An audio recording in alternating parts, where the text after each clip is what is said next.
Hi, everyone. My name is Andrew Trobe. I am the RCI coordinator for St. Thomas's Parish in Sevenoaks. And I'm joined this evening by Father Peter Littleton, who is the assistant parish priest of Sevenoaks.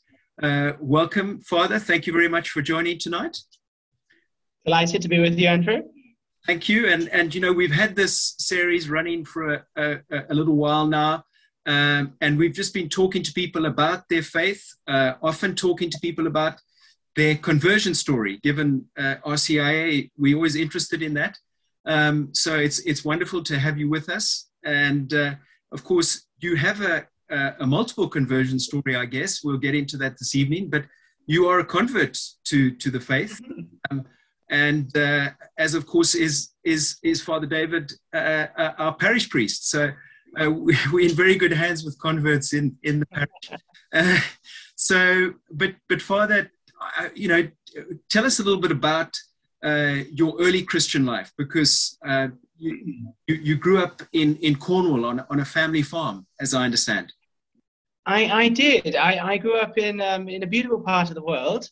Cornwall is a lovely place to live in all sorts of different ways, really. And it really is very beautiful. Life is very different from here in the southeast. I've lived in the southeast for a long time now. And it's very interesting to see how even within one country, one culture, life can be in many ways quite different. And I suppose perhaps one of the obvious ways in which Cornwall is quite different to begin with, it's a very sort of monocultural kind of place. And Cornwall has in many ways in my lifetime, even my short lifetime, changed quite a bit in terms of its culture and its background. But yes, no, it was a lovely place to live and grow up. I grew up in a household which was quite mixed in terms of its religion. So my mother, who is not from Cornwall, my mother grew up in Colchester, but who came to Cornwall because she wanted to meet and marry a farmer, which is exactly what she did. She moved to Cornwall to meet and marry my father, or not to meet him per se, but she met him there and married him. And my father is the last of a generation of Littleton farmers that, as far as we know, goes back at least 400 years. There is a record of Littletons being on the farms that my father now has, going back, like I say, 400 years, which is quite a long time. Wow, it is. It is, yes. No, it's so lovely little corner, a place will always have a very special place in my heart, even though I doubt I'll ever live there properly again. But my mother is, although she was baptized, like my father was, as an Anglican, as everybody would have been in Cornwall in those generations, really, my mother had a real conversion to Christian faith through the Billy Graham rallies back in the 80s. And indeed, I think I've got the history out that she was actually pregnant with me when she had an adult baptism subsequently at one of those Billy Graham rallies. And wow. Ever since then, really, she has been a professing evangelical Christian. And what do evangelical Christians believe? Well, they ultimately believe that salvation comes about through a personal relationship with Jesus Christ. And perhaps the nearest thing they would have to what we would call a sacrament is a moment that begins the Christian life in which there is a profound conversion to him. And so she would certainly say that was the time when she gave her life to Jesus Christ. And ever since then, really, I suspect in many ways, I hope she would say the same thing as I'm going to say now, that she's been growing in that faith, in that relationship. Throughout my childhood, she was always taking us to church, but at different points to different churches. For most of my childhood, she was, in a certain sense, doing something which a lot of evangelical Christians do, which is to essentially shop around for different churches to find the one that's right. Right for her, right for us. We went when I was very much younger. I remember to a couple of different charismatic kind of churches. Those didn't seem quite right. We were at a Baptist church for a little while as well.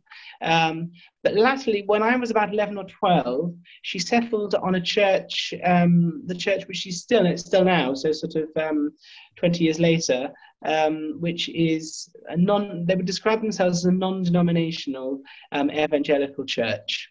I think that particular congregation has some roots in a movement which are called the Plymouth Brethren, about which my ignorance is almost total. And in all honesty, I'm not sure that they would even now claim any real theological connection. Mm-hmm. But what would define them, what would characterize them if you ask them about their Christianity, would be the idea of salvation, of a personal relationship with Jesus Christ. And I think the doctrine of once saved, always saved. That actually, once you've had this moment of profound encounter and conversion to Jesus Christ, you're saved. And actually, there's nothing that you could do that would ever mean that you're not saved from that point onwards. It might sound to Catholic ears quite an extreme position, and I think it is probably a fairly extreme position. It would be tempered, I suspect, by a lot of them by saying, well, actually, if after having had this conversion, you went and lived a very sinful and reprobate life, then actually it would demonstrate that you hadn't really converted back then when you had that experience. Right. But that's the stable from which they came. So a very strongly what we would now call a Calvinist stable. Yes. And so that's the faith. That's my earliest real experience of faith, if you think about it. I mean, I was a preteen when we started going there. And I was involved in a lot of the youth groups. I went on the summer camps and things like that that were associated with that. And certainly, if you'd asked me, I would have said I was a Christian who believed all of those things. But my father, although christened and Anglican as well, throughout all of the time that I've known him, certainly would not really, I mean, it wouldn't really, certainly wouldn't have called himself a Christian at all, actually. My grandfather and my grandmother, on my father's side, would have been quite devoted Anglicans in their way, to be honest. Particularly my grandfather was captain of the bell tower in the local Anglican church and was heavily involved. My grandmother was a baptized and confirmed Methodist, but when she married my grandfather, worshipped in the local Anglican church as well. And so they would have been quite involved. But my grandfather died when my father was only 18. And as far as I'm aware, his sort of engagement with faith and church ended fairly soon after that, to be honest. Yeah. As you can imagine, losing a father at that age is a shocking and defining moment in anybody's life, really, to be honest. Absolutely. And so my father was, in many ways, particularly when I was younger, moderately opposed to us being involved in the church. And that is to say that although he didn't object or oppose my mother taking my sister and I, and then later my brother, who's 10 years younger than us, to church, it wasn't something we ever talked about at home, and we were always told we couldn't really talk about this at home. And so faith, I suppose, on some level for me, had a kind of dualism about it. It wasn't something that was sort of seamlessly flowed through all of life. It was something which was a private part of life, which I would have believed, I certainly would have thought I would have believed, and yet nevertheless, it wasn't the kind of thing you can talk about during the week, if you know what I mean, which makes quite a profound effect, actually. It's quite a challenge to be able to be a practicing Christian and to not be able to be living that at home in the way that is what we would certainly be aiming for in a perfect world. Does that make Yeah. sense? It does. It does. Yeah. The other, No, okay. carry on, Father. The other thing which I certainly remember marking very strongly my early teenage life of faith was this. So the evangelical doctrine is this idea that you have this profound moment of conversion to Christ, and then after that, everything's different. And the difficulty is that for me, that was never my experience. I had quite a difficult teenage life in some ways. Growing up in the countryside and yet going to the local school in the town, one is quite different from everybody else on some level, because they all knew each other from sort of socializing around the town. Whereas when you grow up in the countryside, by definition, your parents, without really exercising a high degree of control, have a high degree of control over your teenage life, because you're utterly reliant on them to ferry you back and forth. And in many ways, as a teenager, particularly as a younger teenager, I felt myself a little bit out of it, if you know what I mean. And I found the early years of school quite difficult, really. And in many ways, as somebody who was going to church, my automatic response was to turn to God. And I can't remember how many times I tried to have that experience of giving myself to Jesus Christ and entering into the new relationship, which is supposed to change everything. Mm. And yet, everything never changed. And so, as I became a late to mid-teen, I became quite disillusioned, really. Mm. Out of deference to my mother, I never actively repudiated Christianity. I never said, I'm not going to church, I don't believe this anymore. But interiorly, I became very distant from it. Unlike in the Catholic context, there's no concept in evangelical churches of a Sunday obligation. Increasingly, however, as I became an older teenager and more independent, I found reasons to be doing something else on Sundays and not going to church. But if I didn't have such a reason, I would have gone to church. I would never I was never a rebellious teenager in that sense, who refused to be dragged out of bed and refused to go to church. But I think possibly as I became older, I would have come to the point where I wouldn't necessarily have believed. That kind of brings us to the point where, you wrote about that period, and you mentioned the time that you were received into the Catholic Church was the same time that you were coming to terms and thinking about the difference between needing God, which you wrote about discovering a point where you really did need God, but that difference of needing God versus loving God. And I just wondered, because you mentioned obviously the evangelical church as your roots and the great emphasis of a personal relationship with Christ, but what was it, that conversion to Christ, that resulted you truly, being able to embed your love and worship of Christ? What was the difference that came into your life through Catholicism? Yes, we have to go back a stage, really, first of all, to be honest. In my later teen years, life began to go a lot better socially for me in many ways. I became more comfortable in myself, I think, really, as I grew up. I made good friends. And so I think as I became a later teenager, an early adult, that was when I really became quite distant spiritually. And at least for a part of my life, I think I thought I was an atheist. But then I went to university, and I had a very difficult early time in university as well, actually. I moved into a flat which I didn't fit into very nicely in my first year university. I found the jump from academic studies at an A-level college to university quite difficult, actually. And I found myself very much at sea. I went to university in Birmingham, which is a good distance from Cornwall, as most places are.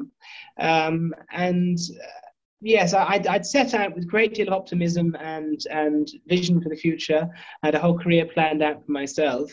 I had planned to train as a lawyer, to work as a lawyer, and also to become very politically involved. I was very interested and engaged in politics.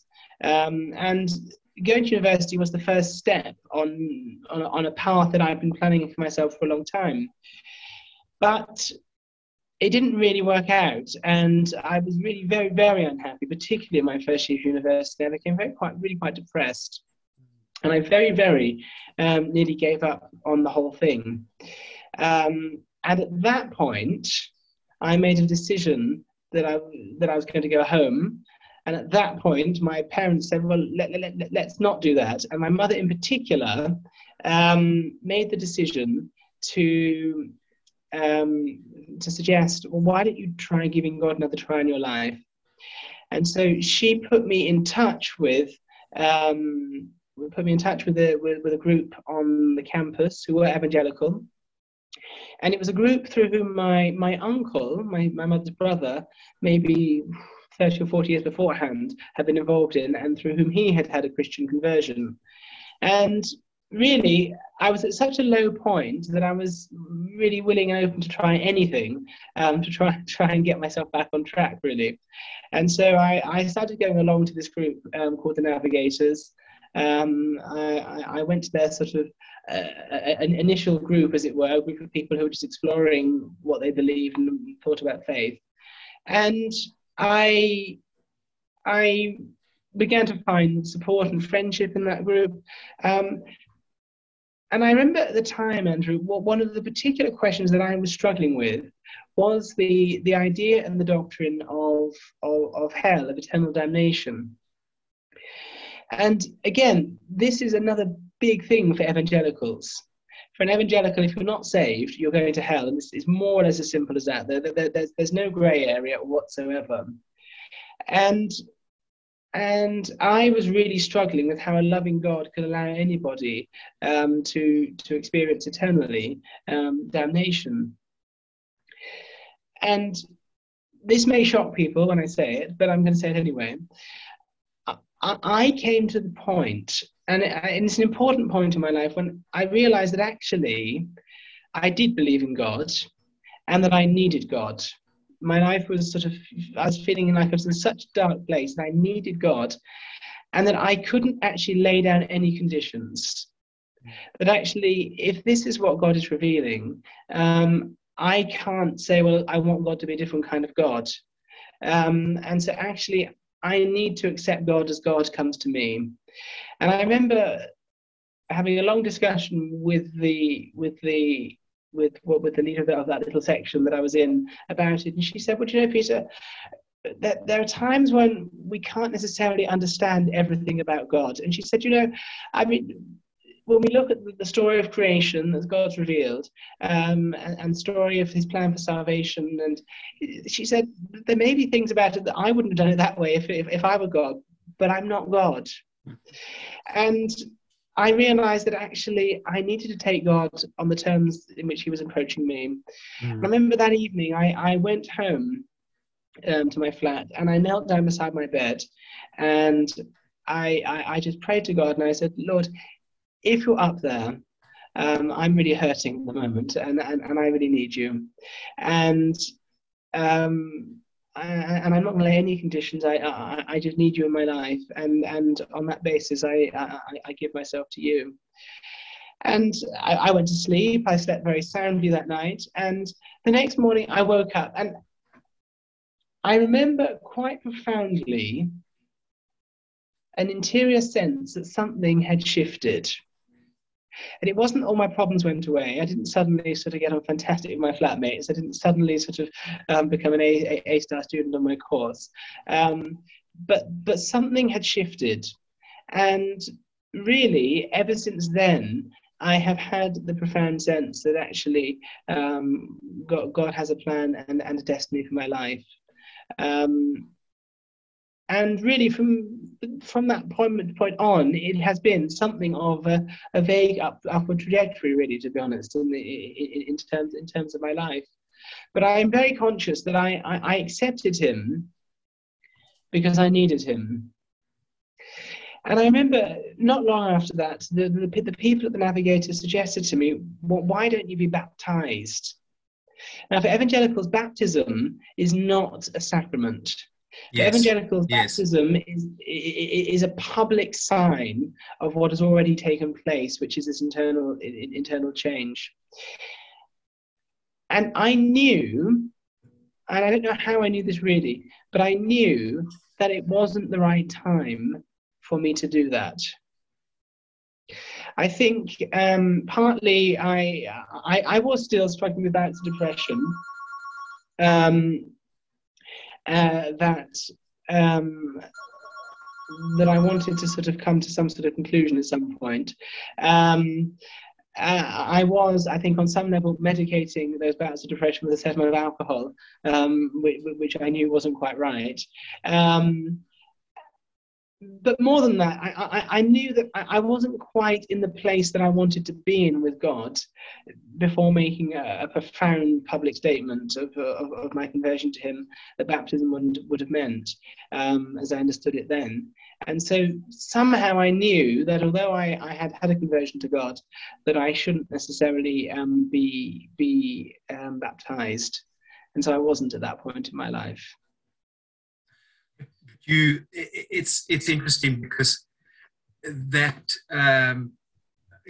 obviously it's looking back now, that journey was a key part of who you are as a Christian, right? It's all, the dark night of the soul forms an important part of many Christian lives, and that I think we can say with some degree of confidence that was part of the path that led you to the church and led you to thereafter to the priesthood, which is and so thank you for the depth and the breadth of that, because it really is, it's a we get so much from our fellow Christians, brothers and sisters that aren't part of the church, and so many of them have brought so many gifts into the church. And I can see that your